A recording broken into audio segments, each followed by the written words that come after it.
Mtume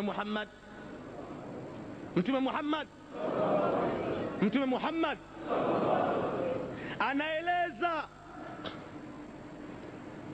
kwamba uchungu wa roho wakati mtu roho yake inachukuliwa, laiti angewekwa juu ya majani au juu ya busati, kisha yule jamaa aliye hai achunwe ngozi yake kana vile anavyochumwa mnyama, basi ule uchungu ambao atajisikia muda ule uongezeke mara 70,000. Haujafikia uchungu wa roho wakati mtu anakufa. Na ndio maana utakuta mtu roho yake inatoka, haja kubwa na ndogo zinamiminika, mwenyewe hajui. Enyi watu, jueni kifo ni jambo zito. Kifo si jambo la mchezo kama wanavyodhani baadhi ya watu.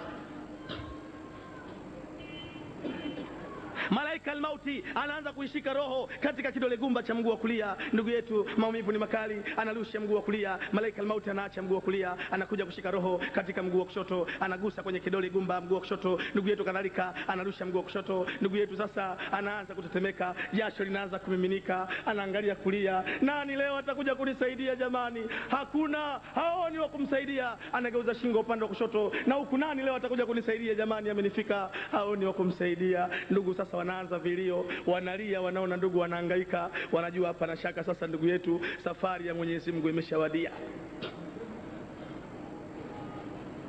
Malaika al-mauti sasa anakamata miguu kwa nguvu, na roho sasa inaanza kuchukuliwa. Anaichukua, anatumia nguvu, roho inachukuliwa kuanzia kwenye vidole, taratibu roho inakuja miguu ya ndugu yetu sasa inaanza kutetemeka kutokana na maumivu makali ya roho. Roho inakuja, inafika mpaka kwenye magoti. Ikifika magotini, malaika al-mauti anatulia, anapumua, kisha anamtazama na kutazama usoni, anasikitika, anasema, ndugu yetu tayari, ndugu yangu anakwenda kuteketea huyu, maana hakuna lilotenda zuri katika dunia. Malaika al-mauti anaanza tena kuitoa roho kutoka kwenye miguu, kwenye magoti. Roho inakuja moja kwa moja mpaka inafika kwenye kiuno. Ikifika kiunoni, malaika al-mauti anatulia tena, kisha anakutazama usoni. Ndugu na jamaa wamezunguka godoro, mmoja anakuja anachukua shuka anafunika. Hajui kwamba muda kumbe tayari umeshawadia. Hawajui kwamba malaika al-mauti ndio anamalizia amana ya Allah subhanahu